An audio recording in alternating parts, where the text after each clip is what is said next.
and I think it's about 5 after it's 5:35. So in the interest of time and ending this meeting at a reasonable time tonight, I think we could get started. Good evening, everyone. Thanks for joining us tonight. We're here to discuss the Beltline Station development. This is the developers meeting. They will be running the show essentially. Staff is here to help answer any city oriented questions. But first, I'm going to walk you through a little logistics of a virtual meeting and how to ask questions, raise your hands. Everyone is muted on entry just to help maintain order, but we'll go through that. You can go to the next slide, Dylan. So we're going to start out with introductions, and then I'll walk through the overview of the meeting, talk very briefly about rules of conduct, and then go over the development proposal, and then save questions for the end. So to introduce myself, my name is Jennifer Monson. I'm this city's redevelopment administrator. We also have a number of other city staff here, including Laura Chamberlain. She's our city planner or senior planner. Sean Walther, he is the planning manager. Greg Hunt, who is the economic development manager, and Julie Grove, who is our community and economic development specialist. And then from the city of St. Louis Park city council members, we also have Ward 1 council member Margaret Rogg joining us tonight. Thanks for logging in, council member Rogg. And then the development team, and I'll let one of you introduce everyone that's on the call from your side. Yeah, absolutely. Will Anderson, Director of Development with Sherman Associates. Appreciate the opportunity to be here tonight. With Sherman, we also have Dylan O'Brien, an associate with our team, who is running the PowerPoint here. George, maybe I'll hand it off to you to introduce your team.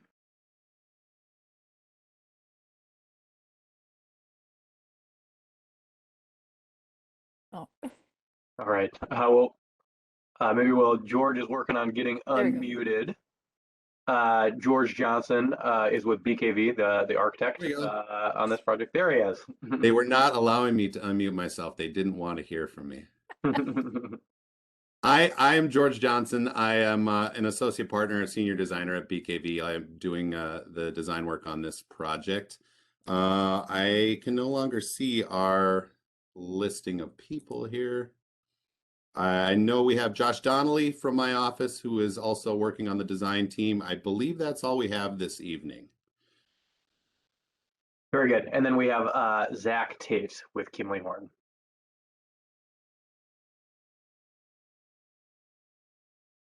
All right, that is the group from the development team that is on the call this evening.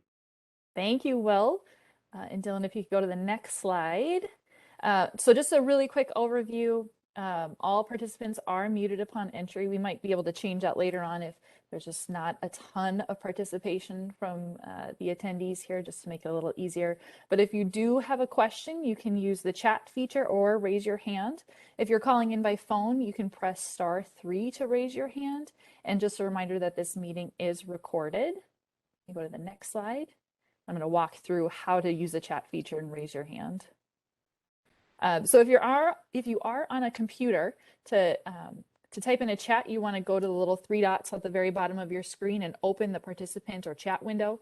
And then the participant window, in order to raise your hand, there's just you hover near your name and it'll give you the option to raise that, press that button, or you can type your question in the chat window and we will answer your question as they come through. And the next slide is very similar, but it's just on the phone. Again, go to the 3 little dots at the bottom of your screen, click chat with everyone, and you're able to type your question in that way. And so tonight, the goal of this meeting is to present the development proposal to the neighborhood and answer any questions you all might have. And just a little bit of rules of conduct for this meeting, just to make sure everyone gets a turn to ask their questions. Show respect for everyone. Everyone will get an opportunity to be heard and to have your questions answered.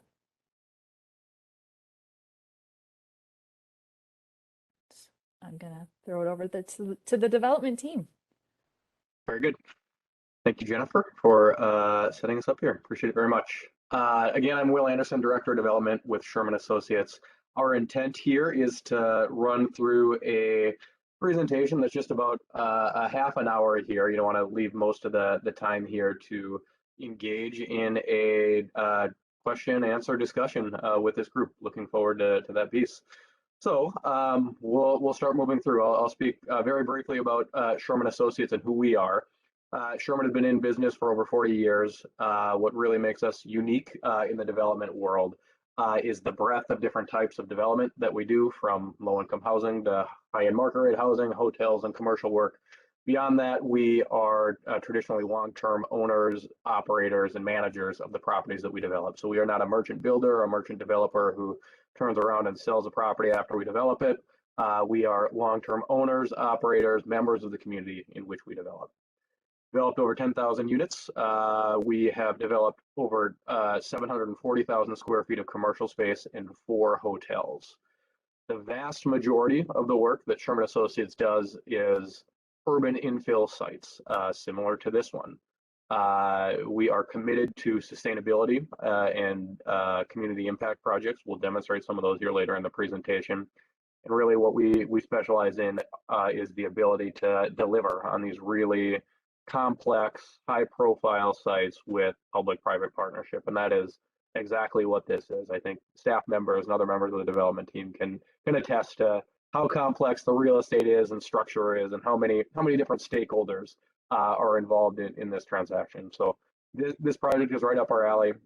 Excited to dive in and show you a bit what we are thinking on the site today.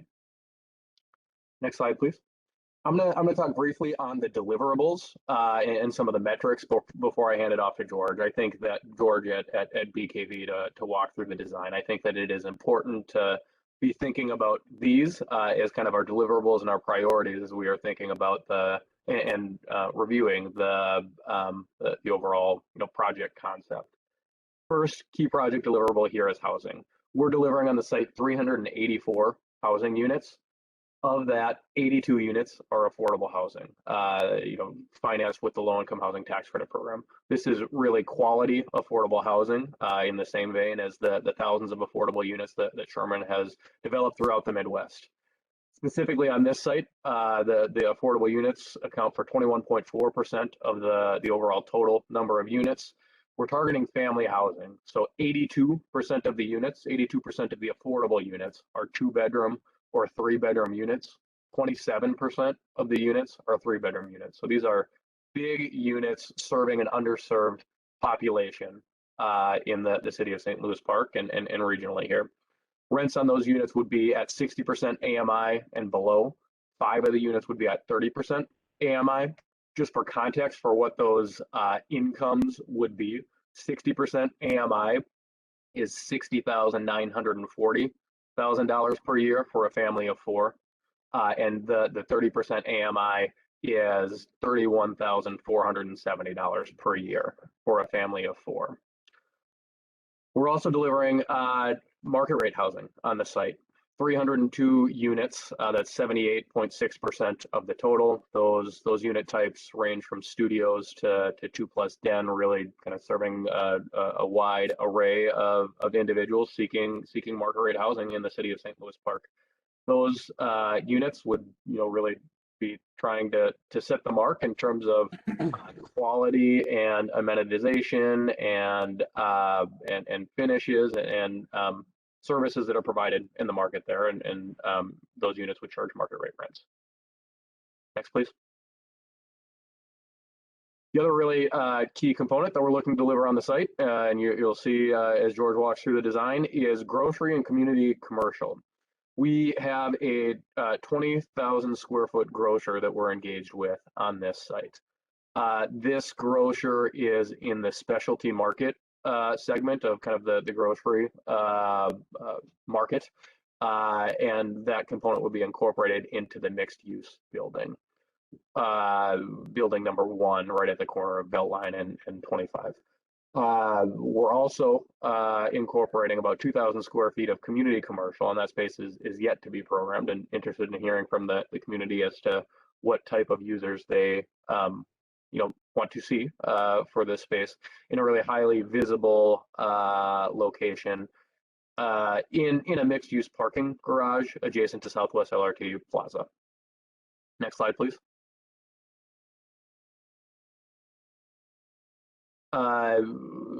Next project component, key deliverable is a park and ride facility. So one of the main impetus of this project and the city's original issuance of an RFP on this site was associated with Southwest LRT and Beltline Station, which is directly adjacent to this site.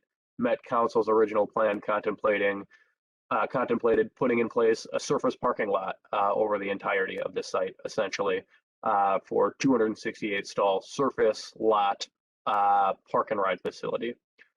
Being very clear, we are not proposing a surface lot park and ride facility. We are proposing a shared parking structure that would incorporate the 268 stalls that Metro Transit and Southwest LRT are requiring as dedicated for their park and ride facility, with additional parking in that structure to serve our housing needs. The city would own the park and ride portion of the parking structure. This structure would be ready for Southwest LRT to open in 2027 to serve the needs of Southwest LRT. Next slide, please. And I'll just touch briefly on these. I wanted to bring them to the top, at the top here, because they are important. We'll touch on these later after George walks through his materials here, but want to demonstrate that we are delivering a sustainable project here. We want to deliver an integrated project, integrated into the community, that really provides access and benefits to our neighbors. Again, we are long-term owners and operators of this property, and we will be long-term partners and neighbors. So we want to deliver something of value to the community. Further, we want to deliver on the strategic vision of the city and numerous other stakeholders in this project. With that, I'll hand it off to George for the exciting part here to talk through some of the plans and renderings here. I get the fun part. All right, so this kickoff slide just gives you a broad overview. We'll have quite a few more images of renderings that you guys can see. We want to just advance to the next slide. I would like to say thank you, Will. Thank you guys for all joining us tonight. So as Will kind of broke down, we have 4 projects essentially to this block, labeled 1, 2, 3, and then the park and ride is the 4th building. The upper left building is our mixed use project. That's a 7-story building with a lot of presence on the corner of Casa 25 and Beltline. That's the Grocer, which occupies 2 floors of that building with a loading dock and a large internal parking area. You can see our residential portion with lobby out towards the corner occupies frontage along there. All of these buildings, as we wrap around this site, want to have quite a bit of connection to the public as far as access and walk-up units, and we'll see that as we go through the renderings. We're looking at a very strong connection from the light rail, which falls down in the lower left portion of the site. So entry into the site and a strong connection with an access through the site to the north out to the trail on the north. We also want to have a strong connection from east to west, from Monterey over to Beltline for pedestrian access. So that is kind of dividing this site into these 4 quadrants. And so you can see between building 1 and 2, we have a large amenitized outdoor area. On a tight site like this, it's nice to be able to grab these spaces that we can. Then we move over to building 2. That is our affordable portion of the project. That's a 4-story wood construction building with a parking garage underneath. I would say we have a high water table on this site, which is a bit of a challenge, which the park and ride ramp gave us some flexibility to park above and below that park and ride structure to combine that all into one ramp. And we'll see that in a little bit more detail. But buildings 2 and 3 have parking underneath because we have the flexibility to pull those garages slightly up, a few feet up out of ground and get up above that water table. Building 1 does not have any parking underneath, and all of that parking is accommodated with the parking ramp because we need to keep that commercial component close to grade. So building 2 also has a courtyard in the center that you can see. We're looking at a play area, an amenity deck, and a splash pad. Quite a bit of activity, a lot of activity in that zone. Then we move down to building 3, which is a 5-story wood construction building over a garage. That has parking underneath. That also has a pool deck and an amenity space up on the surface within our courtyard. Then finally, we come over to the park and ride ramp. So there are multiple 4 levels of parking for the Met Transit, with a parking underneath that ties via tunnel to building number 3, and parking up above, which you can see there in the dark gray at the north side of the ramp, is a speed ramp that brings you up to the upper levels, which would access the parking for building number 1. That would all be tied with a skyway over the top that you can't see at this level to building number 1. And all of that circulation, so all of the residential parking would be completely segregated out from the public parking component of this. And then, as Will mentioned, in the southwest corner, facing the light rail station and this small plaza that we are proposing, is the retail component that we'd love to get some feedback and some discussion on. I think that's a pretty good broad understanding of the site. I think we could move through, and we'd like to just kind of show you our process of how we got to here. And we'll just hop through this kind of quickly, but we started with this 2040 comp plan and the RFP documents, and going through all of that, and really just making sure we're checking boxes on all of these items that the city is really interested in. If you want to go to the next slide. So now this is the RFP documentation. Started to put together some of the keywords that were important to this development, and you can kind of see these broadly, what we were using to kind of drive our design. I don't think we need to read through this, but we could slide through to the next slide. We did take an interest in what is the history of this site, the Lilac Way, all of the what is currently that Nordic Ware Tower. That was very much something that this experimental grain elevator, the railroad, all of the parks, we wanted to bring some of that into what we were thinking about and how we approach this. If you want to slide to the next one. And as Will mentioned, green sustainability is an important component to this. Obviously, St. Louis Park does a great job guiding us in a really robust green building communities program, and we like to do that on our projects regardless. But I think that is an important component of this. You can slide to the next one.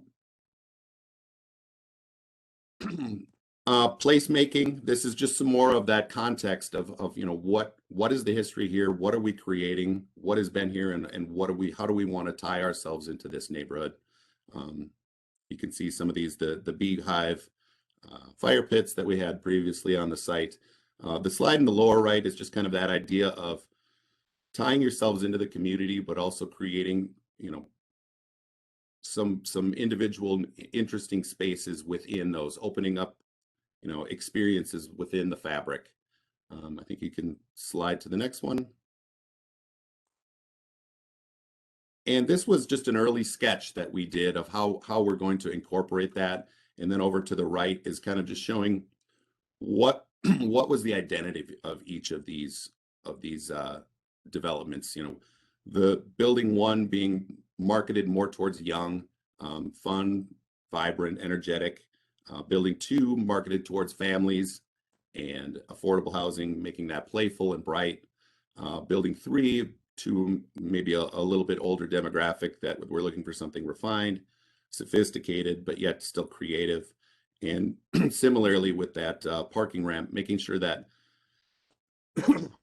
excuse me, sorry, that is still something that is expressive and an identifier and not just a parking ramp, right? That we want that to be much more than that. You can go to the next slide, please. these are just some images that we were looking at early on trying to really drill down, what do we want this to look like?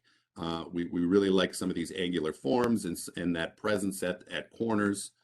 Again, thinking about how can we bring in some towers?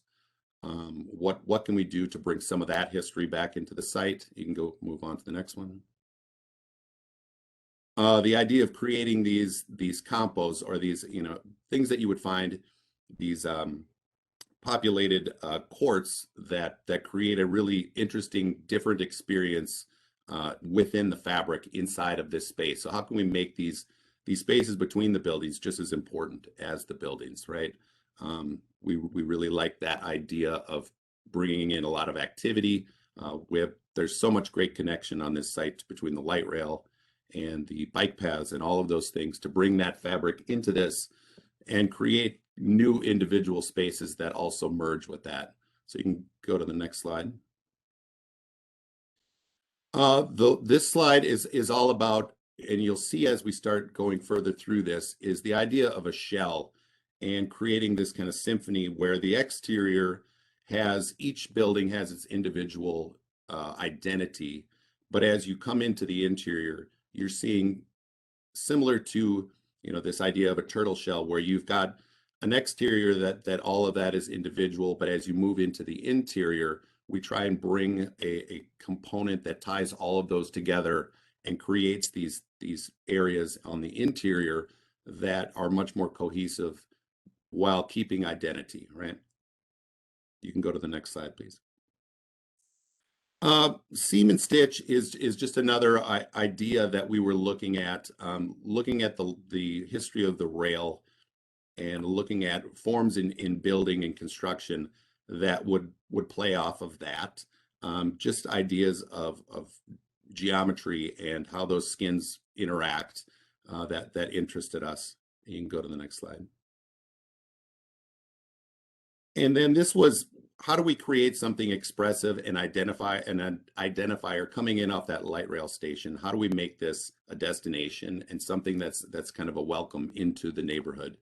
And so that was really something that interested us, looking at some of these things like the Target Field Station or some of these other, you know, some of these other building ramp ideas that were, I think this is more tied into what does that park and ride ramp look like? We want this to be something new and something that doesn't just read parking ramp. So if we want to slide to the next one.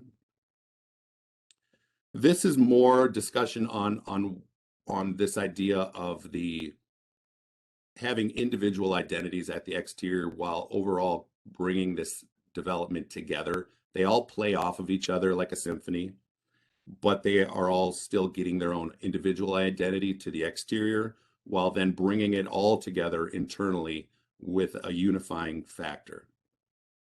You can go to the next slide. So this is the site again. I think we could probably skip through to the next one and then come back to this if we have questions. This would be a good spot to go to.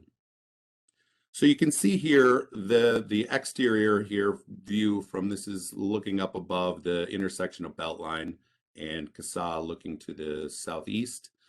We want this to be vibrant. We want this to be, you know, really rich and unique, but we still want this to be in kind of natural tones and earth tones. We have the 7-story mixed use building. You can see the retailer down here. We want to create a nice identity that stands out, give them a presence on that street frontage. So that retailer would have access, walk-up access on the corner here, but also access from the interior from their parking lot. You see the park and ride ramp off to the right. You see the affordable building off to the left, and the market rate project in the background. You can start to see some of this where we're bringing in these pops of color that are identifiers that carry through from the outside, but creating this white fabric on the inside that creates a really nice light environment inside there, bouncing a lot of light around. That is continuing in through some of these other interiors on the site. And as we rotate around, we'll see some more of that. I think you can go to the next slide. So here is a focus on the park and ride ramp. And this was one thing that the city very much wanted to work with us on, was we don't want this to look like just every other parking ramp. And they also, were interested in, can we do something to make this more like residential or office user from the street presence? You can see the white facade on there with punched openings into it. The darker kind of maroon mesh that's below that would be a perforated metal. And then the kind of rusty orange red is the speed ramp, bringing you up to the upper levels of market rate housing. That we see as being a metal with a imprinted patterning on there that potentially we're interested in some historic imagery and some of those things that we would love to bring into this site. We are doing a clock tower on this as we wanted to bring in that tower element that would be in the perforated metal. You can see now now we're getting to see this building 3 over on the right. That would be a dark standing seam metal. And then again, now you're seeing some of this fabric on the interior of the white on the other buildings on the other side. We can go to the next slide. This is a lower down view of that park and ride ramp, the plaza that we will be working on, that brings the light rail station into here. You see the retailer down on the southwest corner, that we really love the idea of it being glassy and a little jewel box element that's very visible. An identifier here with signage, this is kind of a placeholder, Beltline station. But we want to think of some ways to create an identifier for this site, this welcoming idea. And I think you could hop to the next one. This is our view right at the corner, looking at the retailer. Again, a lot of glass, a lot of visibility on the street, all these walk-ups in the residential area, and then a really interesting, angular presence on the corner, and that rich, colored material that we were trying to carry through the entire site perimeter. Do we have another one after this? This is a view between the affordable building, between building 1 and building 2. You can see we've got a pool deck for the occupants of building 1 up on the 3rd floor. And that overlooks this community plaza area, which includes a dog run and a lot of outdoor activity, fitness and games out on the outside in a plaza, and this tide area that brings us back out. There's strong pedestrian access to the north-south, and then a pedestrian access east-west. This is kind of the junction of those. Off to the right in the distance, that's where we would have splash pad playgrounds in that courtyard of the building on the right. You can see on this one as well the kind of the entry lobby for building 1, where we're trying to keep that very glassy, very open. A lot of eyes out into this area, into these central courts is key. You can go to the next slide. This is a view from the building 2 affordable, looking back towards the parking ramp. This is the entry into the building 3 market rate. You can see kind of the wall with the raised patio on the left where the pool deck is, and then you can see the park and ride ramp with the screen structure and the light white fabric that we've been talking about. And I call that fabric as in just, it's not actually a fabric material, but fabric of the site. With a climbing vine, that would be going up that, bringing in some greenery and some softness into this area here as well. A lot of as much landscaping as we can put into here to really soften some of these spaces with the bituminous and the large parking field. I think we have maybe another slide. This is looking from the access down from the east, Monterey back towards the Grocer. Again, seeing that the Grocer is a lot of glass. We've got that white interior facade with pops of color that are identifiers for key locations, entries, and things like that, bringing in that vibrancy and activity and brightness, but keeping it a bit classic and warm and earth tone. We can go to the next one. This is a little bit closer, better view of what the greenery of this area is. Bringing in the lilacs, we really love that idea. Play activity areas, outdoor seating, dog runs, all of that stuff is going to be in this component. We want to have a very pedestrian-friendly access through the site to the light rail station. This is a view from the overpass that goes over Beltline, looking at Building 3 and looking at that access way that runs us through out to CASA 25. We're doing what I'm really excited about on this Building 3 is that it's a dark standing seam metal building that has fins in the gold. So as you're passing by in the light rail, this building goes from kind of the gold color to the dark color to the gold. It's very dynamic as those fins come into view and then go out of view as you get perpendicular to them.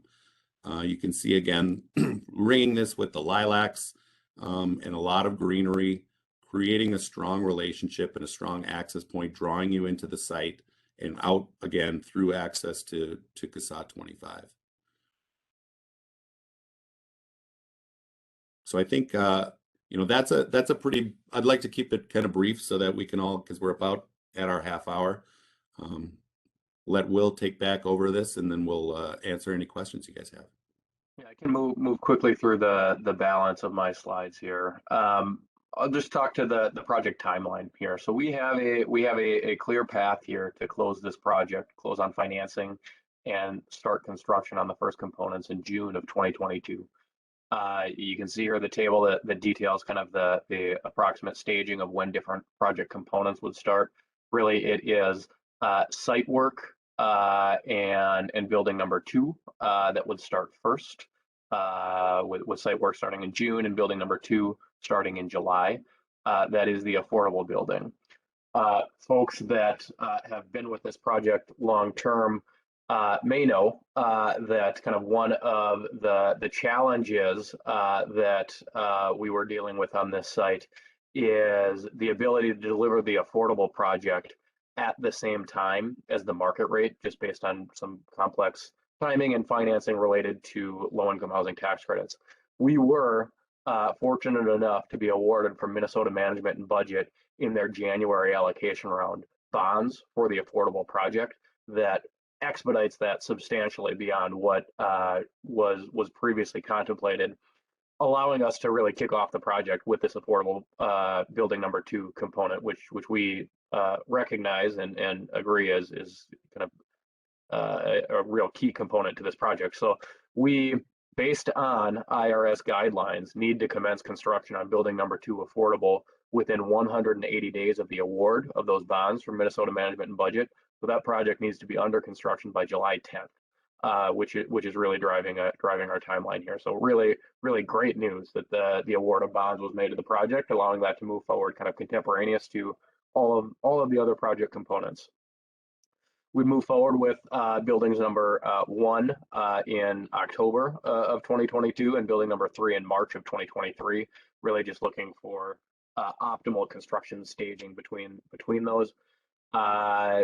We would have the entire site wrapped up by August of 2024, delivery of all components, including the parking structure. Next slide, please. I won't go into all of this, but just want to demonstrate, some of the significant progress that we've made, especially over the last, 4, 5, 6 months here on this project. Various city entitlements have already been submitted or completed, including the environmental assessment worksheet. Hennepin County vacation applications, comp plan amendment recently went in. Next week, in fact, 2/14, we're submitting some key entitlement applications, PUD, preliminary plat, final plat, city vacation documents. On the design side, we've made substantial progress, as can be demonstrated in the plans that BKV has just presented, and looking forward to hearing input on that. Also made significant progress on geotechnical and environmental exploration on the site as well. There has been significant engagement with outside project stakeholders, including the Southwest LRT Project Office in regular meetings. We have a regular standing meeting now for their review of the parking structure in terms of design and access and all of the key components that they will require on the site. The other key project stakeholder and component that we've engaged substantially with over the last few months is the Grocer here.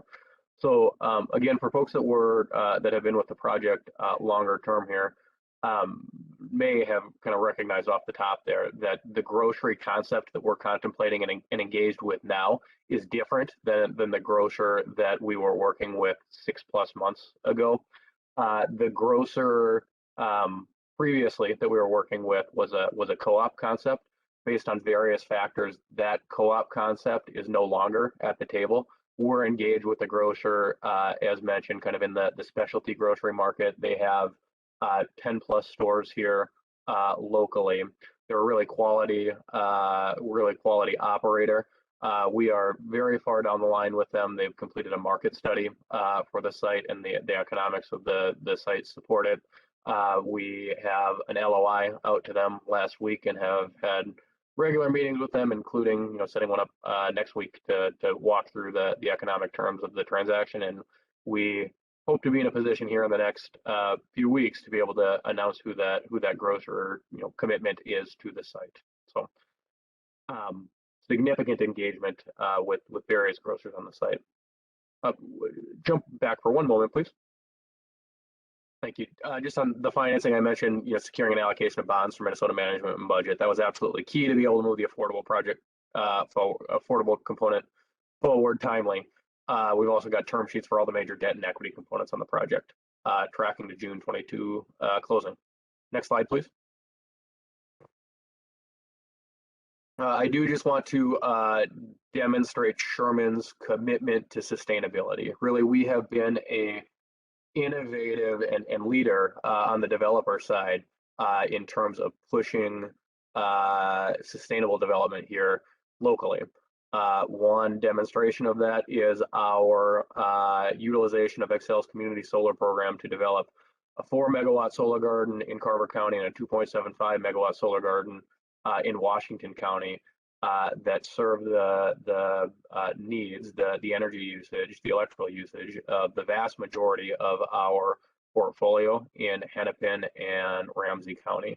These projects at Beltline Station would be able to, residents at these projects would be able to subscribe under Excel's community solar program to our solar gardens and offset their energy usage with solar power. Really, I think, strong indicator of Sherman's commitment to sustainability and a strong benefit and strong benefit to the residents. Next slide, please. Other demonstrations of commitments to sustainability. We have developed projects under Passive House, LEED Silver and Gold, Minnesota Green Communities initiatives, National Green Building Standards, SB 2030 B3, Energy Star. These are all programs that we implement because it's the right thing to do, and it's good long-term for our buildings and for the environment. As we engage in the formal planning and design review process with the city here, we'll work under the city's green building initiative to determine what the appropriate rating system and sustainable components to implement specifically here at Beltline will be. Next slide, please.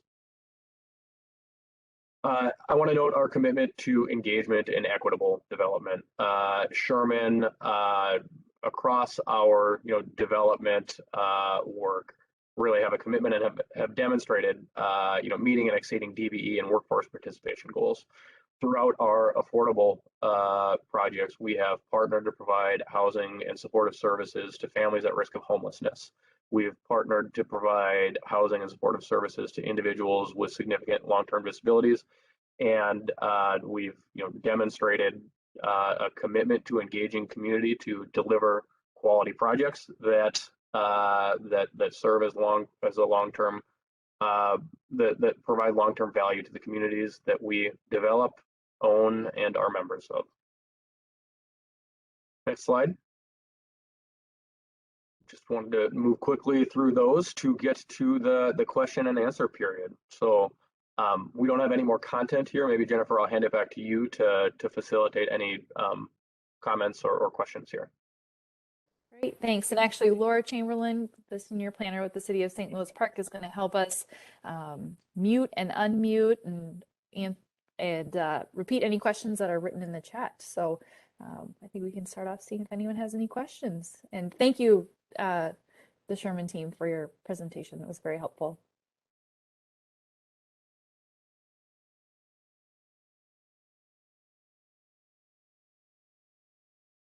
Just a reminder, if you'd like to ask a question verbally, to raise your hand and I will be able to unmute you. Otherwise, you can post your text in the chat feature and I'll read that out loud. And it looks like we have one question in the chat. Eric is wondering, why not rooftop solar for this site? Sure, I can answer that. Again, Sherman has developed under the Excel's Community Solar Program 50 acres of solar here in adjacent counties to Hennepin County. What that allows us under Excel's Community Solar Program to do is allow the house meters and residents to subscribe under the Community Solar Program to essentially, utilize the solar that is generated by our off-site community solar garden. So that is the investment that Sherman has made in community solar, or in solar. In addition to kind of the solar element of sustainability, as mentioned, there are other kind of rating and implementation programs that we're committed to doing on this site. All right, thank you. It looks like we have another question from Jean asking, is there just one retail spot? I assume that means retail in addition to the grocer. Yeah, yep. So maybe you can jump back to the site plan there, Dylan. We've got the 20,000 square foot grocer, and then there is the approximately 2,000 square foot community commercial user within the parking structure there, kind of on the southwestern extent of the site, right across from the Beltline station plaza. That size, probably it is one commercial user within that space, but there perhaps could be smaller users than that, and that gets broken up. But overwhelmingly likely that there is one commercial user in that spot.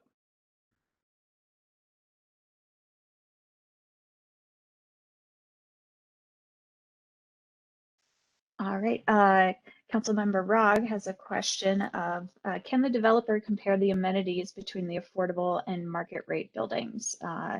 Looks like some of their features include pools, rooftop decks, as well as interior features. Yeah, yep, absolutely. So at Sherman, we really strive to align the amenities and deliverables kind of between the two different project components, between a market rate building and an affordable building.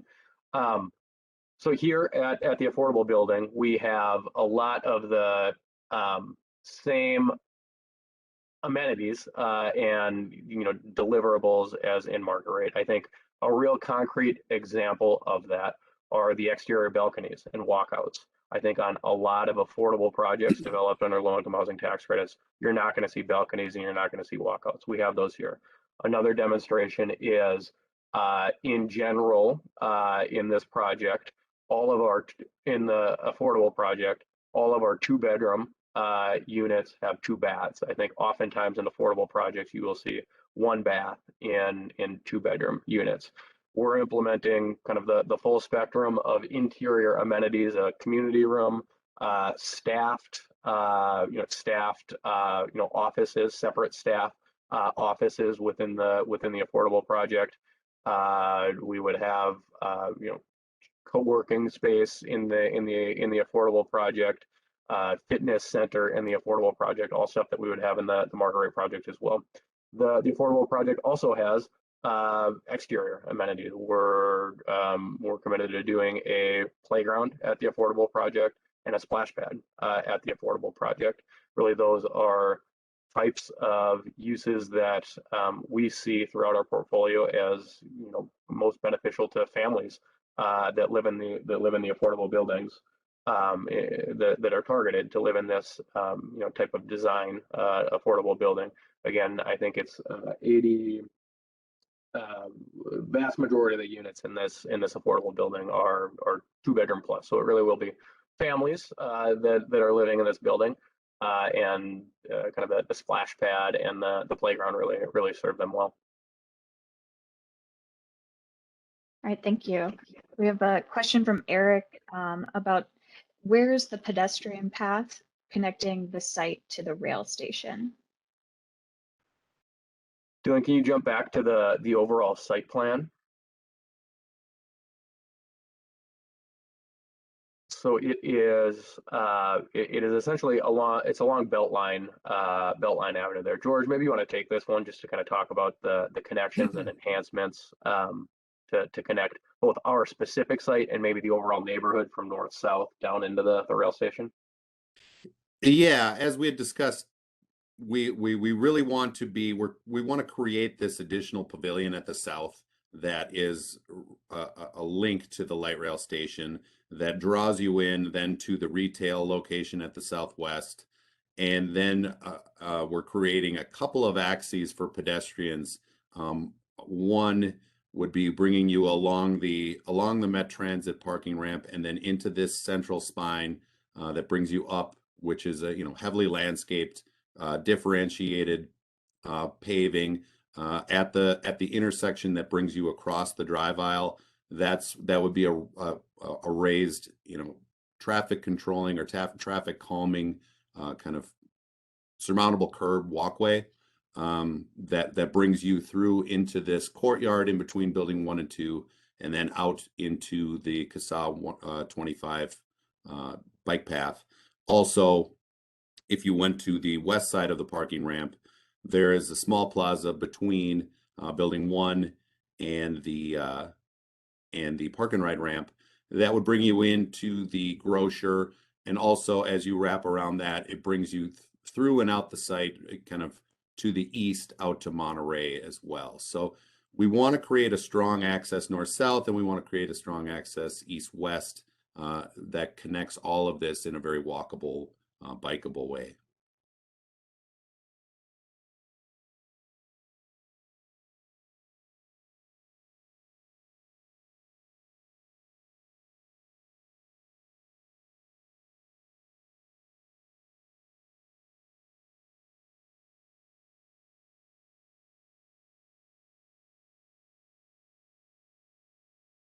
Follow-up question from Councilmember Rogg. How are the LRT delays impacting your plans? Yeah, so as I mentioned, we've had regular engagement with Southwest LRT project office kind of over the design and kind of implementation of the 268 parking stalls, both in terms of utilization and how that space is laying out. I think the biggest impact that we will be needing to work through here is, of course, until recently we anticipated that revenue service was going to start that the Southwest LRT was going to open and revenue service was going to start in 2024 here, and that probably aligned better with when we were seeking to bring these buildings online. We will need to work through now with the delay to 2027, an understanding of kind of their financial commitment and timing of when funds can be put to the parking structure to facilitate construction of that parking structure now, which is necessary to serve the housing components when they don't actually need it until 2027. So that is ongoing, certainly. I think that it is something that is solvable, certainly, but something that we will need to work through. All right, thank you. Eric has a follow-up question about indoor amenities, in particular for children. since Minnesota weather we're all familiar with is not the amenities like your splash pads, pools may not be as useful in the winter. I've got a 4-year-old and a 2-year-old, so I'm losing it over here. So I feel ya.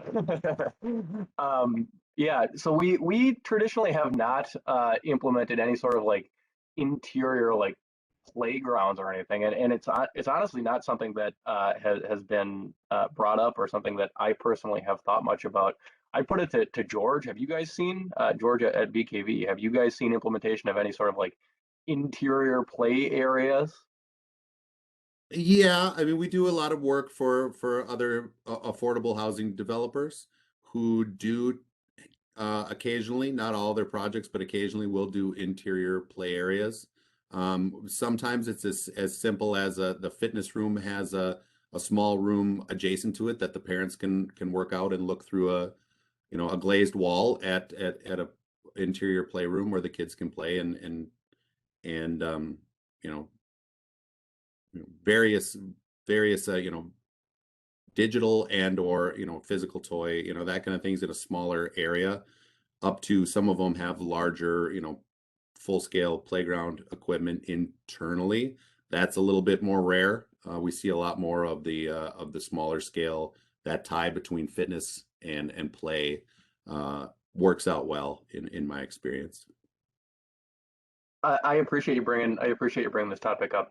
As I'm thinking about it, we have implemented that tie between fitness and play in a lot of our senior properties.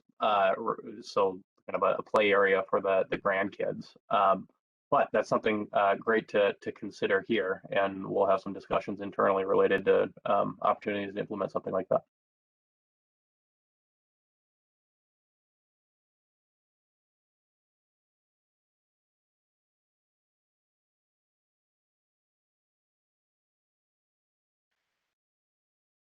Since we're coming up on the 1 hour mark, maybe ask last call for questions in the chat, or please feel free to raise your hand. Looks like we have one more from Eric. Has there been any analysis of the number of people that will be using the pedestrian path to the light rail at peak times? We have not done an analysis of kind of the pedestrian path usage. Certainly, we've done an overall kind of traffic study on the site, which is something that I think that there is more, history and desire of lenders and other stakeholders and neighborhood groups understanding. We haven't done, Sherman hasn't done pedestrian studies in the past. Another question maybe I'd put to George, with your other relationships that you're working with, do you ever see a pedestrian study being completed? I have not seen one on any of the projects that I've worked on. It's an interesting thought that I don't know that we've run into issues of pedestrian traffic in a lot of projects, but that is an interesting thought. Maybe I was just going to add, we do want to be cognizant of when we open up sites to a lot of pedestrian traffic on how we are making sure that that's done in a safe way. We definitely want to achieve, that separation between automobile traffic and pedestrian traffic, and really keep it clear in guidance and keep visibility and not have little pockets of space that could create dangerous situations. So, those are the kind of things that we're more geared to when we're looking at pedestrian traffic. Dylan, maybe you want to navigate back to the rendering that showed kind of that north-south passageway looking from north to south. I think that's a great depiction that shows, I think, how vibrant and robust that space is going to be. Yeah, this one here. We absolutely do. Well, this is privately owned space. We absolutely want to encourage through the design of this space, encourage neighbors and folks in the neighborhood and folks outside of people living on our site to traverse the site north-south to get to the grocery store, get to Southwest LRT station, right? And I think that this rendering right here is a strong depiction that gets us towards that goal. Well, I'll also chime in, again, Jennifer Monson's redevelopment administrator. As part of the original scope of the Southwest LRT plans, it was contemplated to have a similar sized parking ramp, park and ride lot as actually is proposed in this development. I think the original traffic study called for over 600 parking spaces. So, and it was located across the Backage Road, just like the parking ramp is today. So the original Southwest LRT plans very well could have contemplated and actually done a pedestrian analysis of the number of crossings and the traffic that would be using that road. And it would be similar to what's proposed today.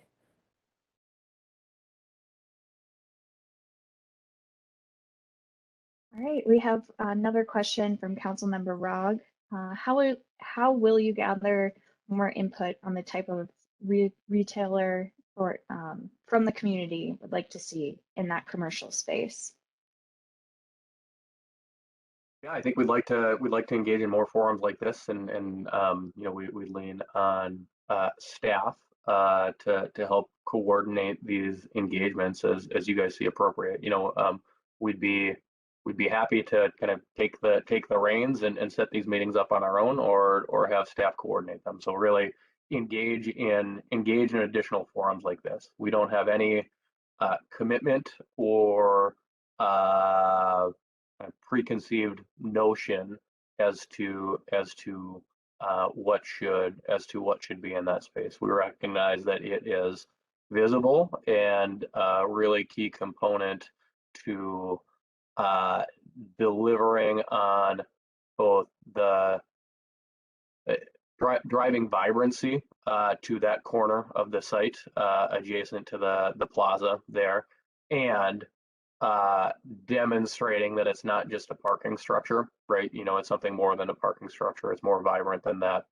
I'd also note that, and it's minor, right? But we're working with Southwest LRT and their project office to locate a bus driver facility in that parking ramp as well, kind of adjacent to the retail space there, right? So it's not just a parking ramp. You know, there's people you know, traversing that space, going in and out for other reasons than just, you know, parking their car.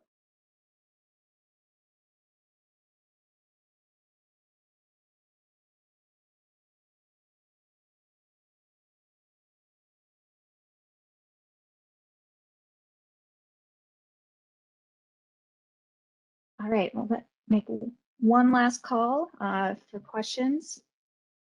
We have some thanks in the chat for the presentation, and thank you all for your questions. And please, if you have any last minute ones, feel free to type those in.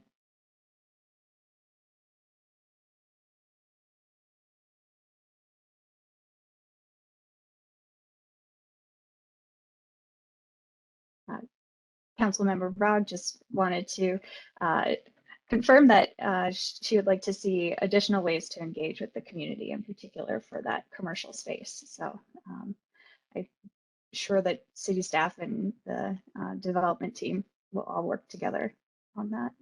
Without a doubt, yeah, we commit to that. Appreciate it. And if anyone here tonight, you know, you think of questions going forward, our contact information is available on the city's website under the Beltline Station Development proposal. And so you can please feel free to send an email, give me a phone call. Happy to answer any questions that you might have.